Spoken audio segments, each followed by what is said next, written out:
Hello and welcome to the Truth About Real Estate Investing show. My name is Erwin Cito. This is the number 81 ranked podcast in the world in the business category per iTunes. No idea how that happened. Some dumb luck. And we've been going since 2016. So anyways, we are finally here. This week's an exciting one for us here at my business, I Win Real Estate, as I am a big fan of sharing investment strategies that I believe will help people. And I've done a lot of research and it all points to the fact that financing and investing in specific markets in the USA make a whole lot of sense. I actually just got off the phone with our loan JV partner that I want to sell the property that we co-own together because our insurance is up $500. Our property tax will go up somewhere near the same amount next year. And who knows more after that, where that goes. And that a move of our capital to the States makes a whole lot of sense. She agrees, and we'll speak to her accountant, which happens to be Cherry, my wife, on how she may do the same in following us to invest in the States. Houses are honestly just so affordable in the US that we actually do not plan to partner going forward. I actually encourage her to not partner with us because she doesn't need us. And it's actually quite easy if you know what you're doing in order to buy houses that cash flow.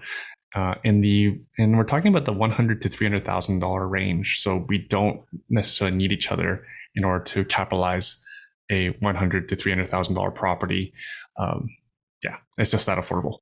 So goodbye to rent control, socialist business environment here in Canada, the landlord-tenant board, which is pretty much broken, and of course the Residential Tenancy Act. Back to the happenings of this week that's going on Saturday morning, October 21st. I will be hosting our first ever US investing workshop in partnership with my friends Andrew Kim and Share, his company Share, which is a tech-based US real estate asset manager and the only Canadian lender that I know in Scott Dillingham of Lens City, who announced just last month for the first time ever at our September IWA meeting that his mortgage brokerage can now, called Lens City, can now offer mortgages on US investment properties. That's big news because again, I've been at this for a while and this hasn't been available as far as I've known, and also on scale. Scott's talking about one can have like 10, 15 properties, as long as the rents make sense. 10 to 15 properties.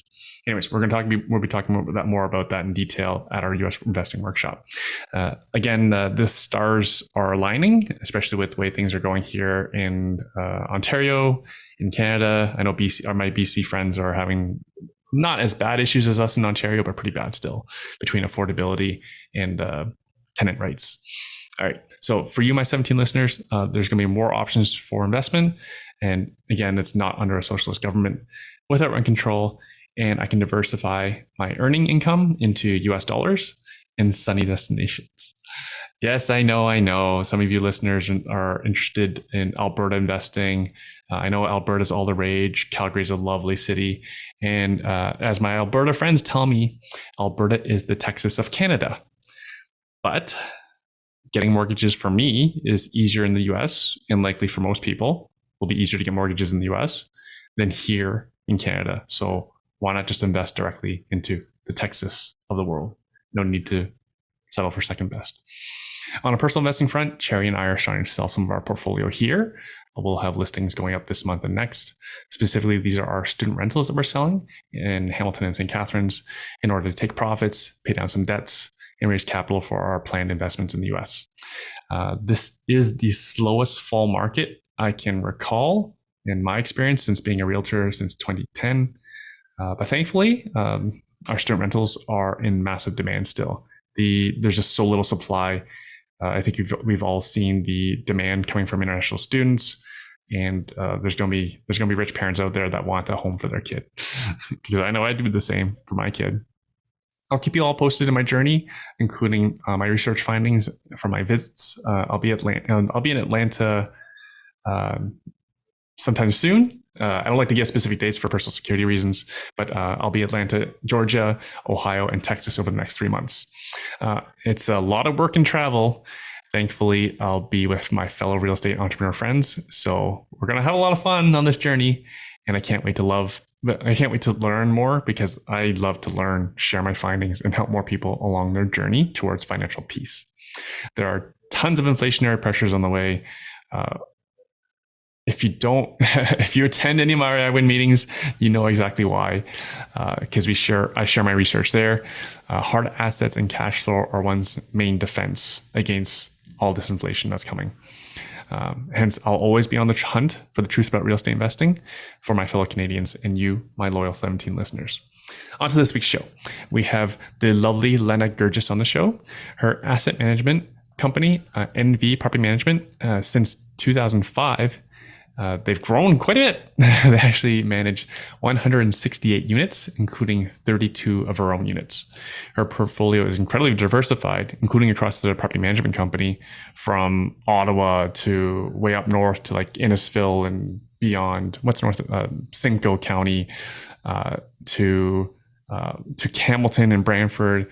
Her portfolio is also diversified as she owns a commercial flex space, which is more recent, one of her more recent acquisitions in Richmond Hill, Ontario. And also she has residential property, specifically apartment buildings in Cleveland, Ohio. So again, I always love to learn from people with a lot of experience. I particularly enjoyed our conversation around investing in and around Cleveland, Ohio. Anyways, Lena is the founder of Stilettos and Hammers, a networking education real estate investment network for investors at every stage, any and every stage. They even have they host social events as well. So actually, they have an upcoming event, a Halloween social on October 26th at night in Etobicoke, Ontario. I've got a link in the show notes, or you can go to our website, stilettosandhammers.com. So that's all spelled out, stilettos and hammers, plural.com. So you can go there, go into her events, and you'll see where you can get more details and buy a ticket for her Halloween social. My plan's to be there. I haven't settled on a Halloween costume, but I'll figure something out. So again, back to today's show. Lena shares her journey on strategic growth of her business, slow and strategic growth. And so there's no get rich quick stuff here. How she built her portfolio in partnership with her commercial contractor husband. We discussed the state of today's market and how she as a professional real estate investor is along with her established power team, how she will invest going forward. Also, what she recommends to more beginners as well. Lena came to Canada as an Iranian immigrant at a very young age. So be prepared for what I consider a very inspiring example of what dedication, knowledge, talent, and hard work can achieve. I give you Lena Gurgis.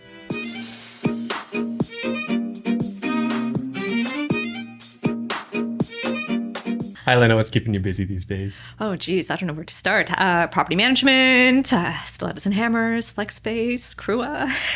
Okay, I don't even know where to start. You have kids too? I do. I have one. Just daughter. Okay. Just one. And a hyperactive husband?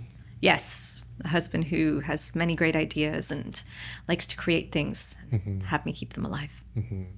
So like I mentioned before we're recording, I just finished the Elon Musk book. So I'm very FOMO of not being an engineer. Oh. So I've been just like planting seeds with the kids. Like, Elon's an engineer, right? That's so funny. My daughter has been identifying as an engineer since she was 2. What did you do? Tell me the secrets. My husband's an engineer and she loves the idea of building things. So from 2, she's been telling Mama, I'm an engineer and Daddy's an engineer. And you'll say, okay, honey, so what does Mommy do? Mommy's the cooker. Okay. That's what I do. I cook, and then she says, and sometimes you help and you clean. Oh my God. I know. It's okay. It's all she sees, right? I pick her up, I drop her off. She doesn't see me actually working, but she sees her dad always working, reading the drawings, doing what it is. All right. You don't take her on site? We take her on site, but they're usually Daddy's construction sites. I run the property management company. I run, all the other stuff. So she knows Mommy does events, so she has really fun parties. And then she cooks and she cleans, and that's it. And every so often, crazy tenants call her. That's what she knows. That's what she knows. But she doesn't understand what that means. You don't take her around for property management? No. Too dangerous? What? No. You need a bulletproof vest? Part of it is also just I don't want my child exposed to unpredictable tenants. Okay, who are you renting to? Well, it depends on the area that you're in. Some of my tenants are wonderful. Yeah. And then some of my tenants are not So generally speaking, I won't take her with me when I'm on, like I'll take her to the vacant units. I won't take her when there's actual tenants. I take her with me to showings. Yeah. So that she's experienced. So she knows when we're going to show units and she knows people are coming and they want. So then she'll make her own assessments every so often of, oh, you know, mommy, that person didn't smile and that person didn't look at me and that person didn't say hi. So she has her own little radar, but I'll never take her when it's an occupied home. And you also don't know what they have, animals and bugs. I'm rethinking my parenting. I'll take my kids for signings. Oh, yeah. The tenant's like always on their best behavior. Yeah. Oh, yeah. See, we do that all electronically. We don't. I still want to meet because I don't do the showings. Okay. That's my last chance to fail. Enough. Yeah. No. Fair enough. Fair enough. Absolutely. No. Absolutely. You need to have a feel and a sense for who they are. That's 100%. Yeah. And I'm there for the I look at the single queue report. I look at I need the whole story and everything. Yeah. Yeah. Before I go because I don't want to make the trip out either. No. Yeah. It's not worth it. So. Property management. Yes. Is how many of the units are for clients and how many are your own? And then how many? Oh, Jesus. There's 168 units. 168? Yeah. Okay. I think we're at 168. I have trouble counting mine, and I'm just barely double digits. And then I'm trying now. I have to go and do my math backwards. So 32, I think it is, are ours, and then the rest are for other clients. And uncommon is for property managers to manage multiple cities. Yes.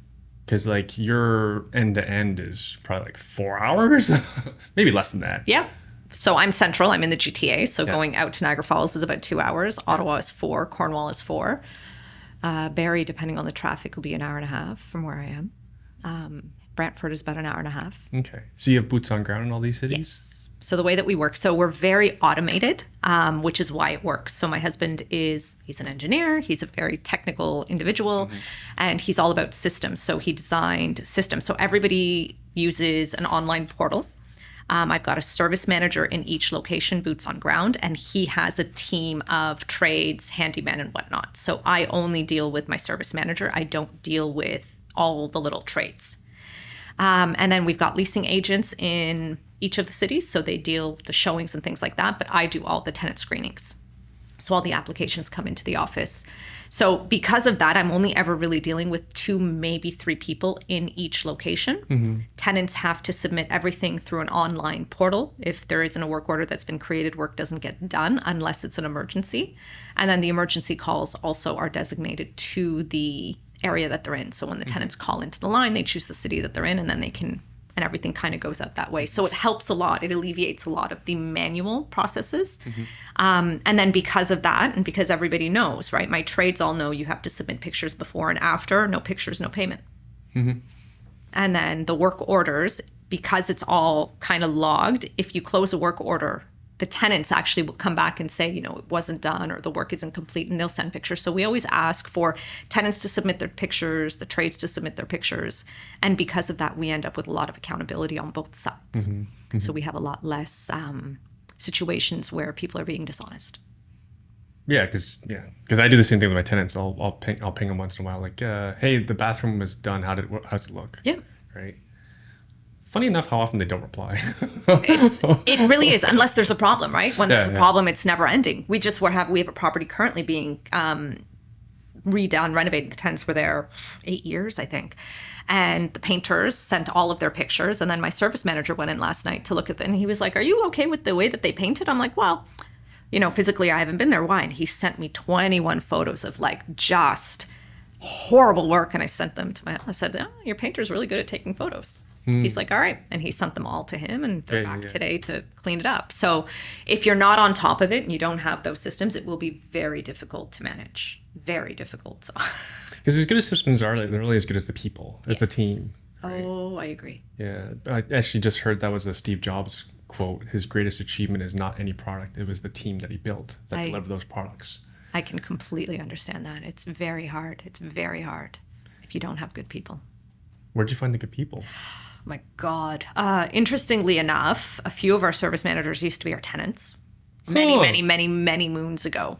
And it's funny because there's a couple of my trades, like plumbers and electricians, who are also my tenants when they were in school and doing their apprenticeships and things like that. And we gave them an opportunity to work.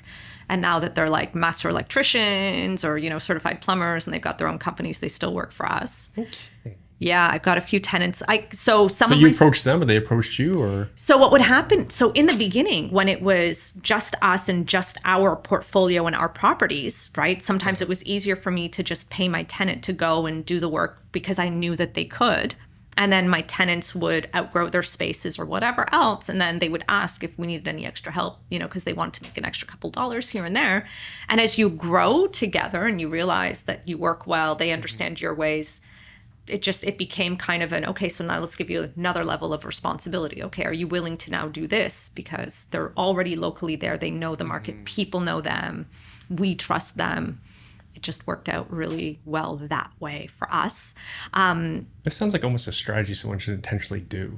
Rent to trades, be a trades student. So the students, yeah, absolutely. And it helps, right? Because they have a certain, like I had a tenant in one of our triplexes just Sunday? What day is today? Yeah, so Sunday, they sent me a photo. There's a huge bubble of water coming through the paint in their bathroom. And they messaged me at 8 o'clock in the morning. By 11 o'clock, everything had been resolved. So the guy upstairs, something was wrong with the speedway on the toilet. He shut off the water. He went to Home Depot. He got a new speedway. He connected everything. The tenant downstairs opened up the walls to let everything dry out. Everything's good to go. Right. And I was like, okay, well, send me the cost of the materials for the drywall and the paint and we'll reimburse you. Mm-hmm.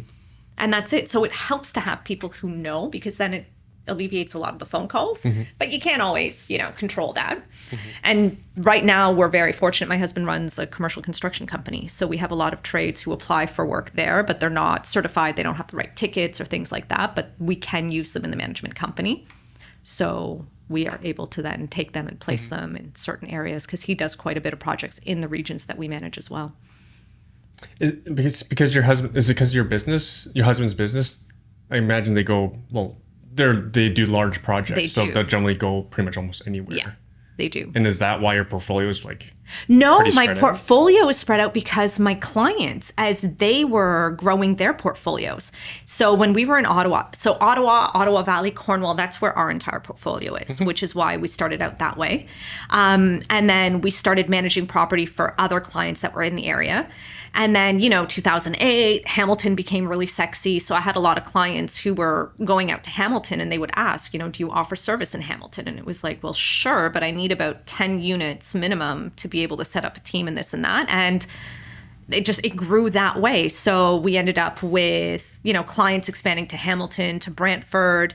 And then I had a real estate agent friend of mine who had access to pre-construction in Niagara Falls. And I ended up with clients who purchased 10 townhouses out there one afternoon.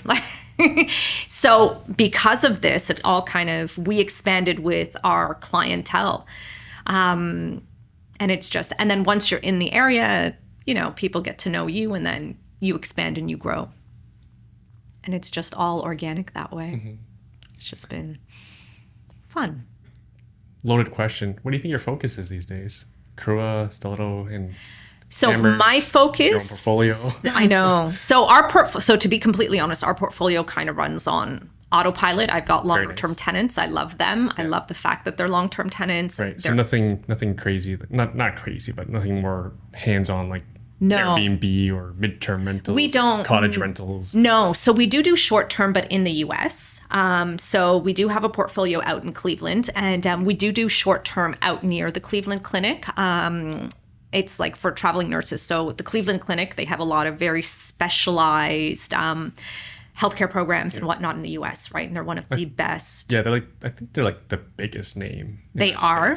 And I think private healthcare. Yes. I hear people flying from all over the world for healthcare treatment there. And so do doctors and nurses, right? So depending on the complexity of what it is that they're doing, they might be there. They do a lot of training there. So if you've got specialized OR nurses, things like that, they'll come out to the clinic to get trained. So these individuals will look for short-term-ish rentals, right? So midterm, I should say, 3 months, 6 months, whatever. So we do cater to that, but on that side of the border.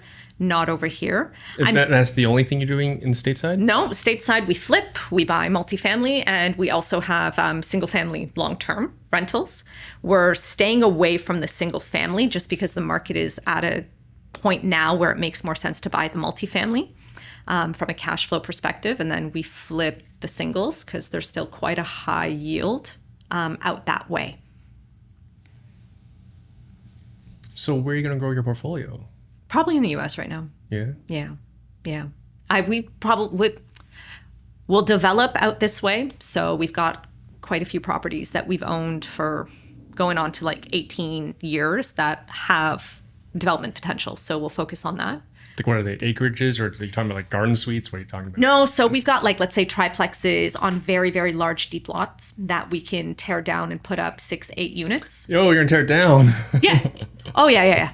Yeah. So one thing we've learned, it's so much easier to start from scratch than to try and rebuild from the inside or extend or expand to existing when it's older. These are older homes. Some of them were conversions. They weren't built for purpose.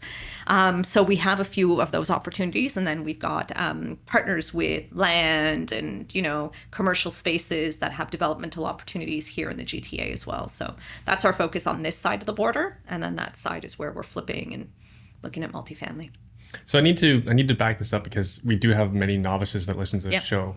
Would you take on such a project, a triplex teardown, to put up a 8-9 plex if you weren't in the business of commercial construction? No. Okay. Like, not if I'm starting out today. Sure, 20 years later, even if we didn't have the commercial construction company, we have the contacts that we would be able to do it. But if you asked me like 15 years ago if I was willing to tear down my triplex to build an 8-plex, no way. Right. A little bit too much for me. Unless you have the right team there who can do it for you. Right. I'd probably prefer, in my world, if you ask me right now, I'd much rather find ways to, not actively invest in real estate. I'd rather just, be the bank and find other ways to just not have to do as much work as you need to in the beginning. But definitely if you have the right team, sure, why not? But not as a first, I wouldn't. You take on, so say I had a house on a lot that I don't, because I find generally investors, the vast majority, don't want to do heavy lifting. I don't blame them. And there's many parts of heavy lifting that require a lot of skill. Just 100%. The financing piece requires a lot of financing skill. Yep. And then not many people can wear that hat. And then the construction side is another whole. Even before that. Yeah. Getting your permits, permitting, the drawings. Could be years. And it depends on who you have. So we had a illegal basement unit in Hamilton, in the area that is now up for licensing, that my client bought, and we needed to legalize the suite. Unfortunately, the agent that represented her was not yet aware of the licensing program because it was very new at the time that she purchased. Duplex or triplex? It's a bungalow with a basement. I think I know who it is. Guess who told her it was? Guess who told her it was a problem? I told my client too, but it's all good. So interestingly, when we came time to legalize that suite, the drafter architectural firm, whoever it was that my client brought in, was like, oh my God, we need to redirect the stairs and we need to put in a window here and we need to do this and we need to do that. Move stairs. That's usually big money. It was going to be almost $100,000. We had to bring in a steel beam because the ceiling height wasn't there and we didn't want to do this and we didn't want to do that. And we're standing there going, holy moly, like what the heck is going on? And it just turned out that she's not aware of, we've got Bill 23, we have changes. This isn't a 5-year new home. It's an old home. Like we don't have the same restrictions. Bring in another team. From permitting attainment to closing the permits, it was like 12 weeks. That's fast. Yeah, because you could take advantage of the fact that it was already existing. There were minimal things that need to get done right now. So your team is very important. Very important. Your realtor is probably one of your most important because if it's the person I think it is, I was embarrassed because she said like, oh, my realtor owns a property in the neighborhood either. She still didn't know that licensing was coming. Oh my goodness, that's terrible. It's hard. Your team is gold. Like your team is gold. They can really put you in trouble, or they can really, really have you propelling ahead. Well, if I want to say thank you for sharing, because about the you wanted things to be more passive. Yes. Because I think that gets away from some people. I think so. I find some people are just like, wait, maybe it's I don't know what it is. I think some people just think the harder I work, the more returns there'll be.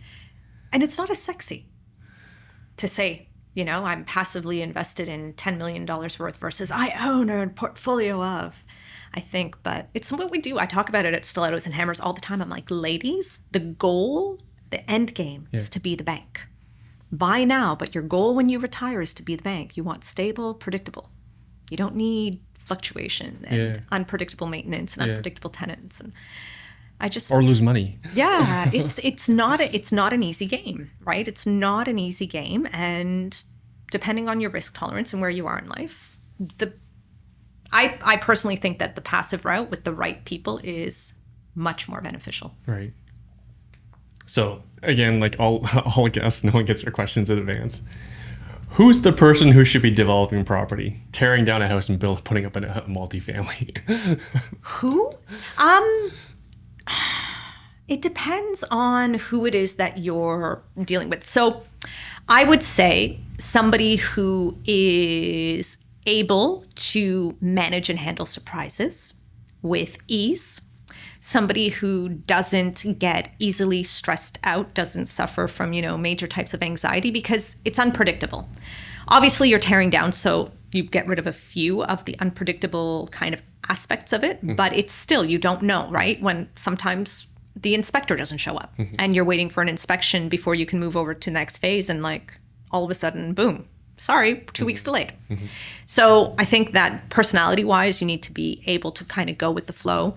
It needs to be, in my opinion, somebody who has a cushion enough where if the money isn't cashed out, let's say it was an 18-month estimate for project completion, if 18 months hit and now you're freaking out, I don't think this is the right thing for you, because there will be delays.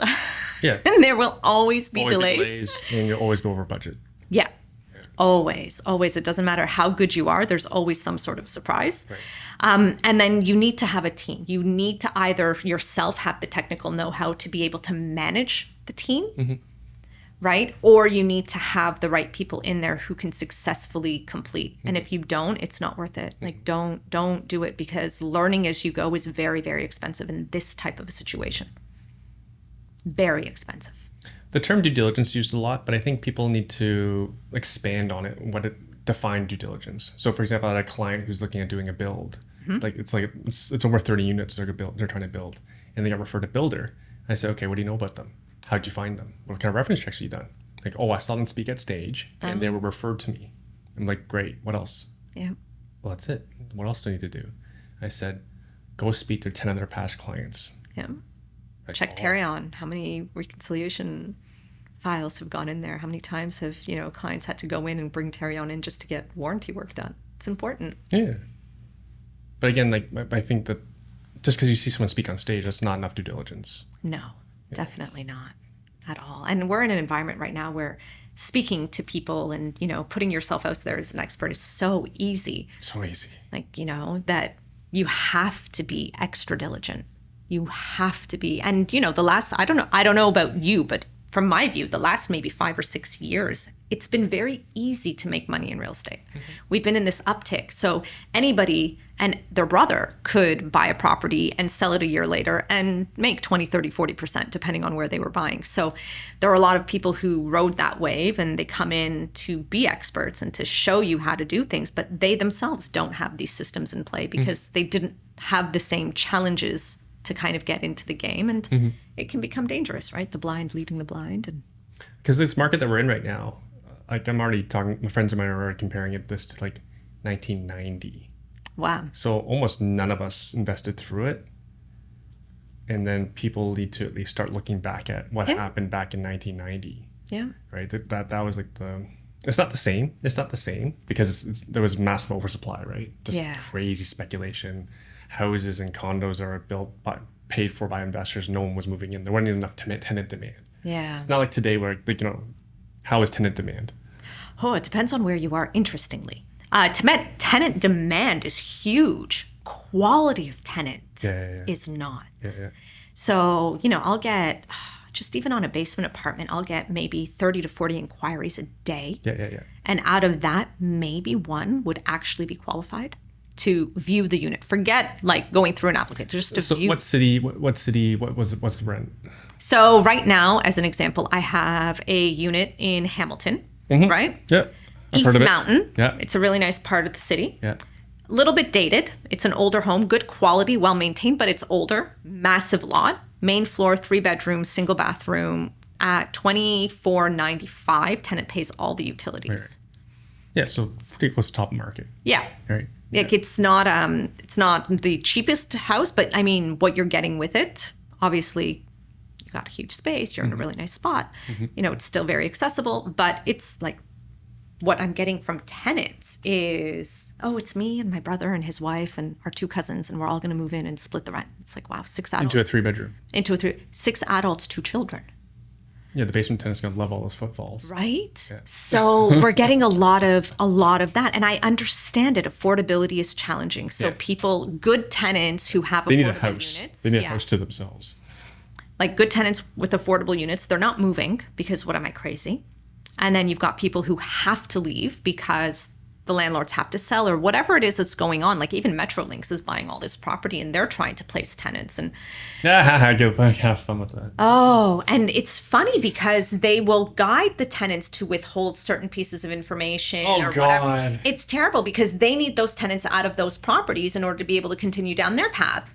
So it's challenging. The demand is there, but there's also quite a bit out there as well. Like there's a lot of units coming to completion, a lot of conversions that have been happening, garden suites that are getting added in that city that make it very competitive. So it's not as easy as people would think, or it's not as easy as it was last year. Because on the flip side, like, so how many showings do you think you'd have in a week? Oh, goodness. Okay, so I'm very particular about how we do it because you don't want to bother people. Yeah. So we do 3 days a week, and then we'll do... I've had personally, I've gone into Hamilton on a Saturday and I've had 32 showings in a 1.5 hour period. In one house? In one house. Okay. So I want to share with you what we're seeing on the resale side. Yeah. So a friend of mine has a property, $1.5 million in Burlington. Okay. Your classic starter home. Yeah. Only 7 showings in the weekend. Wow. No offers. Right? So this is normally... Like any other time, any time in the last 5 years, probably would have sold already. Yeah. So that's how slow this market is for resale right now. Wow. So that was Hamilton. Like the unit that I'm telling you, I had rented last year, and we would do maybe 4 or 5 showings in a day last year. Yeah. And now. Yeah. So with rates high, tenant demand is massive. It's crazy. And it's quite a few people who have come in who've sold their house, looking to rent. It's like, oh, I don't have a rental history, but I just sold my house and I've got all this cash. Oh, okay, I'll take you. That's okay. You don't have a rental history. But don't pull my credit. And I'm like, well, what do you mean don't pull my... Oh, don't pull my... Yeah. It's like, well, don't pull my credit because, I have plans in the next 3 to 5 years. I'm like, listen, 2 months and the 10 points that you're going to lose, you're good to go. But I can't not pull your credit. I can bring you a copy of my report. No, thank you. It's a strange market. It's a very strange market. So Hamilton is just one example because we're talking about it. Yes. They're expecting to raise property tax next year by 14%. So the math I own duplexes too in Hamilton. Yeah. So that math works out to about $500 a year per property. Yeah, it's a lot. What are you telling your clients? So some of my clients, unfortunately, aren't in a position where they can. I have a lot of clients who bought at the top of the market in Hamilton.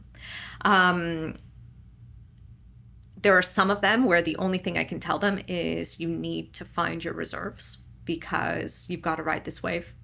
They've purchased properties with existing tenants, so the tenants are paying low rents, and those rents are not going to increase, and the tenant's not going to leave. So what we have been doing as a management company is on turnover, right? We're no longer including parking. So parking is now an additional fee, even though it's driveway parking. The tenant pays for that privilege. Nice. First I've heard this. Well, you have to find ways, right? You have to find creative ways to do this. And then driveway's commercial lease then. Yep. So not. And I can raise my rent however I want, and it's always a separate lease. We do the same thing with garages. And then units that actually have this space and allow it, we've installed storage sheds for each of the individual tenants because you'll see, and I'm sure you're aware, many places, Hamilton, you'll see that now these homes are being converted to up down, right? Basement apartment, upper, maybe second level as well. So there's no storage anymore. So we're putting storage on the property and we're renting that out. So we're finding creative ways to increase cash flow where we can. We're replacing, laundry units with coin operated as we can. Or we're moving into, there's quite a few units that we've actually done this with, where you've got these new ventless all-in-one washer dryer combo units. So instead of having common laundry in the building, we're putting these units when we're renovating kitchens because the tenant pays the utilities, especially the electricity. Sometimes gas and water are included, but the hydro is not. And these are all electric units. So it just decreases expenses. And we're looking at ways of increasing income to help, right? So if I'm charging $50 just for the parking, that will help offset that raise in property taxes. Right. If I can add a $60 a month, $75 a month storage unit, because I know my tenants are struggling with the space for tires and bicycles and things like that, it helps. I'm just going to invest in the States. Because I know I'm going to get resistance to all these things with tenants. That's why we do it on turnover. Because even still, though, probably the first they've ever heard of it. Sometimes, yes. Some of them have interesting things to say. I use it as a tenant screening tool. Okay, you're going to be mad at me about this. My goodness, what would you do if we lost power? If there was a leak, God help us. But it is what it is, unfortunately. You know what I mean? And I find that we have many tenants who are okay with it, and we put it in the ads. Like, it's not a surprise. Good. Right? Like, we're very transparent, very black and white. All of the information is there. We give estimates for the cost for utilities. We let them know that this does not include parking. It's like the first section of our ad is the summary, right? This is your rent. This is how many units. Is it the entire property or not? Parking included or not? Utilities included or not? And then the cost for each of those things. So generally speaking, the people responding have read the ad and they've made a decision. I need to figure out a way to charge for street parking too. No, I'm kidding. No, God, could you imagine? That'd be great. That'd be golden. So what's next then? You said you want to be the bank. Yes, I very much. We are already doing that, but I'd like to. Lending or? We do lending. We do private lending. It works. Sometimes we've been very, aggressive, and we've done high risk. There was high returns, but a lot of headaches. So I think I'm okay with. Don't like headaches. People need to understand there can be headaches. We've had lots of guests on the show share headaches. We've done all kinds of things, right? So sometimes you'll hear, one side of things, which is like, oh, you're going to hold a second mortgage, and the second mortgage is fantastic because you have security against the building, and this is that. Oh, what if? Okay, great. But, we did that. And then our investor didn't pay. Yeah. And thank God my husband is very much into like due diligence and reading contracts. Like, I'm like, whatever, let me just graze this over. My husband will peruse line by line. Like, he'll sit there and he'll read it. Thank God for him. But first thing he did is he contacted the bank holding the first and was like, okay, I need to take over payments. Yeah. And in the process of putting together the second mortgage, he made the investor, give him permission to talk to the lender in first position. Oh, God. What if you don't have permission? Right? I want to pay you. Can you talk to me? Right? But they won't. So they won't. But they won't unless this direction was given to them to begin with. So thankfully for us, he knew how to do this, and we were able to take over the first mortgage. And because of that, we were able to keep that current, and we were able to go through power of sale and sell the house to recover. But they don't tell you that. So they'll tell you. How long did it take? How long did it take to sell? So thankfully for us, they like up and left and went to Africa. So we didn't have to get the investor? Yeah. Oh, that's nice of them. Yeah. So they up and left. left you high and dry. They left the property vacant, and it was so funny because they sold the appliances. They sold anything that they could in the property. Oh my God. I know. It's okay. Whatever. Were they the previous owners? What was this? No. You only hear about this in power sales. Yeah, it's okay. So they did this all knowing that they were and then they defaulted on us first because, and again, my husband, God bless him, he was like, okay, first mortgage is paid on the 1st. We want payment on the 15th. So they defaulted on us on the 15th, and we knew they would have defaulted on the 1st for the 1st. Yeah. So my husband called them before that could happen and took over the payments. Right. So the power of sale process altogether, from the time that we served the notice and then legally we were allowed to go in and physically take over the property, it was like 90 days. And then it took another 90 days to sell and close and do all of that. So it worked out fine for us. But let's say if there were tenants in the unit, or let's say you were to... Or you weren't on top of it and you didn't know that you were... 100%. And now you're first. Because the only way you don't know that the money... You have to be watching your account to make sure the money comes in. Because that's usually your sign. Yeah. And if you're not watching it... Then what are you going to do? If you don't take those steps. I know people that this has happened to. It's happened to us. Right. It's happened to us with our rentals, right? Like there have been situations when like my dad was ill and I didn't realize my tenant had stopped paying rent until like, I don't know, 3 months in. When I finally looked in the, when I finally logged on, and it was like, wait, what? Or before we had the systems, right? If we weren't checking the bank accounts every week, you don't know, or if you have a lot coming in, but they don't, like, it's one of those things. But nobody told us that when you're investing in a second position, find out how much the first mortgage is, and can you carry that if they default? Can you carry it? Because it sounds... So just so I want to spell it out for the listener. You have to make payments to the first mortgage. You have to. So if you're lending... So what was a cash flow investment is now, you're talking like at least double the money out the door now. At least until you get it under control. So now imagine if... And then you have to get under control. It's not like... It's you paying your lawyers until it's done. It's you paying that mortgage until it's done. It's you if you have to, replace appliances or these things. It's all you. Yeah. It's now become an incredibly active investment. Very, very active. Not just active, but like I call active being a landlord. Yeah. Now you're like...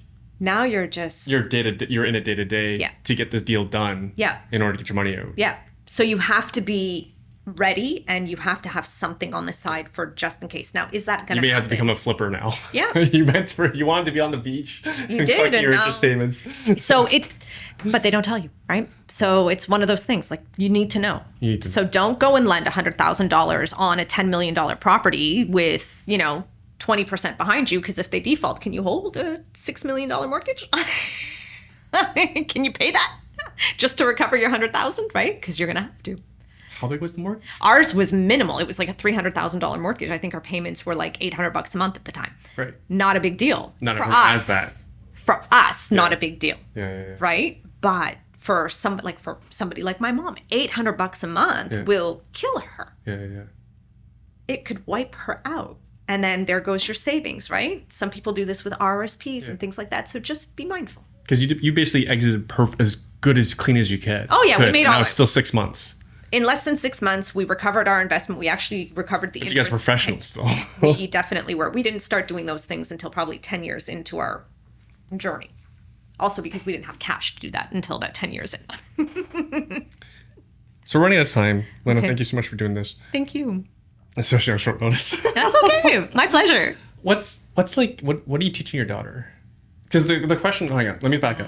Because the question is often that's asked is like, if you could do it all over again, what would you do? Right. But the other way of asking you is, what are you teaching your kid? So the first thing that we are very focused on is to teach our child to trust herself. Trust herself, trust her decisions. And if something is telling her that this is right, to trust it and explore it. Because I've come to realize that our instincts are usually right. It might need a little bit of, further investigating, but usually instinct is pretty bang on. That's number one. The second thing that we're teaching her is that we live in a world where exchange is how you get rewarded. So what you give and what you put out will determine what comes back to you. If you're not putting anything out there, you're not going to get anything back. And even if you do, that thing that comes back to you won't be there long. So you need to first go out and you need to provide value and exchange and these kinds of things to other people. And then in turn, they will want to give back to you. That's the second thing. And the third thing that we're teaching her is that, people who are earning a good living, it's because they're solving problems. So the bigger the problem you solve and the more people that you help by solving these problems, the more money you're going to make if that is what's important to you. So you want to live in a big fancy house and you want to drive, she wants to drive a Maserati. My dad bought her a little one for her second birthday. So that's it. She's going to have a white Maserati and it's okay. Well, you want a Maserati, you have to earn a very healthy income. And to do that, you need to do these things. But if you don't bring value into the world and if you're not solving a problem that's helping others, it's not going to happen. So that's what we're trying to do. And we're just trying to make her remember that she has to be a decent human. And, you know, empathy and compassion are very important in this world. Even if other people aren't nice to you, you still need to be nice to them. And the rest of it will sort itself out. Right. So hopefully it works. She's only 7. I'll just add to that the real estate, to bring it back to real estate, because if you're a developer, you're building housing, you're creating housing. Yes. I do a lot of basement conversions. I'm creating a small amount of housing. Yep.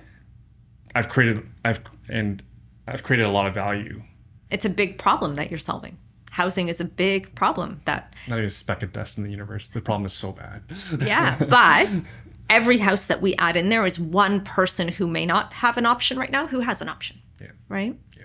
So we talk about that to her a lot. People need places to live. So it's your responsibility to make sure that if you want to do what mommy and daddy do, that the places that they live are safe, that the places they live are clean, that they feel happy. And, you know, it's not just about cashing in a check. You know, these are humans that you're dealing with. And it's hard.